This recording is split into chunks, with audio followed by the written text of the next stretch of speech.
बिस्मिल्लाहिर्रहमानिर्रहीम।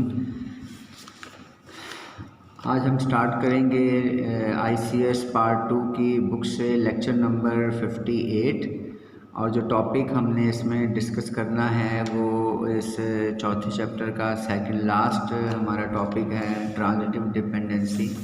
इंशाल्लाह next lecture में हम थर्ड नॉर्मल फॉर्म को डिस्कस करेंगे और फिर हमारा ये चैप्टर जो है वो एंड हो जाएगा और उसके बाद हम इंशाल्लाह 8वां चैप्टर सी लैंग्वेज का स्टार्ट करेंगे।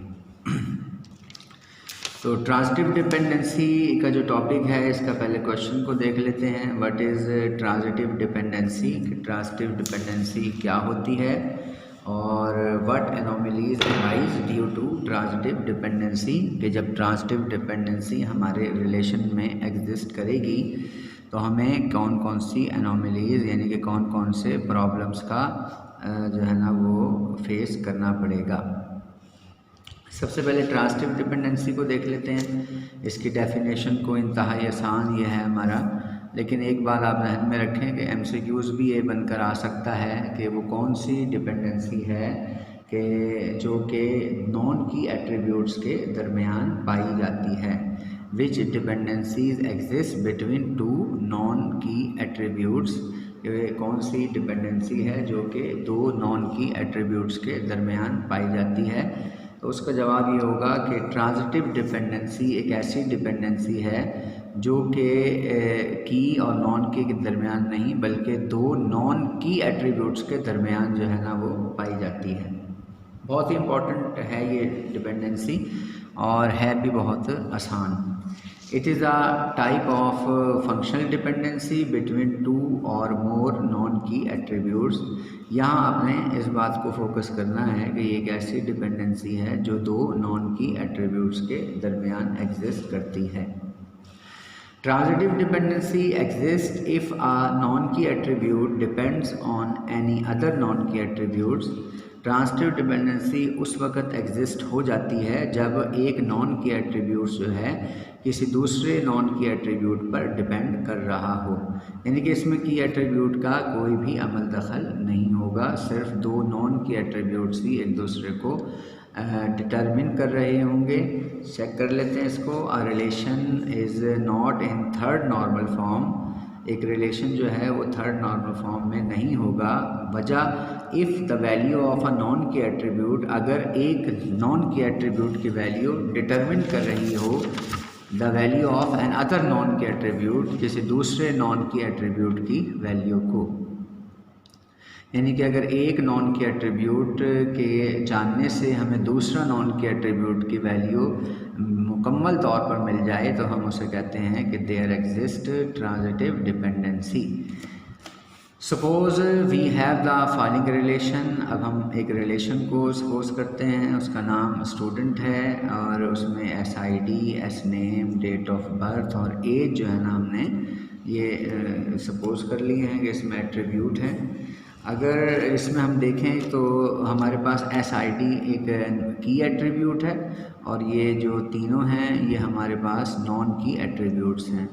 अगर इस रिलेशन के अंदर हम डेट ऑफ बर्थ और एज को और से ज़रा देखें तो ये दो नॉन की एट्रीब्यूट्स हैं, लेकिन अगर मुझे डेट ऑफ बर्थ जो है वो पता हो तो हम आसानी से एज कैलकुलेट कर सकते हैं। इसका मतलब ये हुआ कि डेट ऑफ बर्थ जो है वो डिटरमिन करेगा द वैल्यू ऑफ एज को, तो फिर इधर जो है ना वो ट्रांजिटिव डिपेंडेंसी का जो है ना वो चांस बन सकता है। तो age can be calculated easily, जब हमें डेट ऑफ बर्थ पता हो तो हम एज को आसानी से कैलकुलेट कर सकते हैं। It means the value of age depends upon DOB, यानी कि डेट ऑफ बर्थ पर वो डिपेंड कर रहा है। DOB का मतलब है डेट ऑफ बर्थ।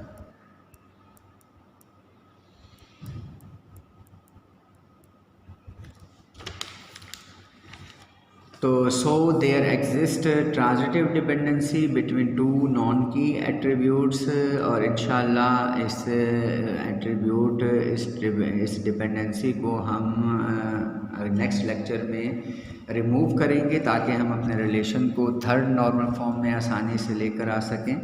तो इसी तरह अगर एक और भी इसकी एग्जांपल हम कोट कर सकते हैं देखें, डेट ऑफ बर्थ और एज की बात है। अगर हम इसे स्टूडेंट में एक और चीज़ रखें जैसे परसेंटेज और ग्रेड, अब एक ऑप्शन है हमारे पास कि अगर हमारे पास रिलेशन में परसेंटेज होता और ग्रेड होता तो आप इजीली कैलकुलेट कर सकते थे। अगर आपको परसेंटेज की वैल्यू पता हो तो आप आसानी से जो है वो ग्रेड मालूम कर सकते हैं। जैसे आप देखें कि अगर एक बच्चे की परसेंटेज 90 से अबव है तो आप इजीली ये कैलकुलेट कर सकते हैं कि उसका ग्रेड क्या होगा।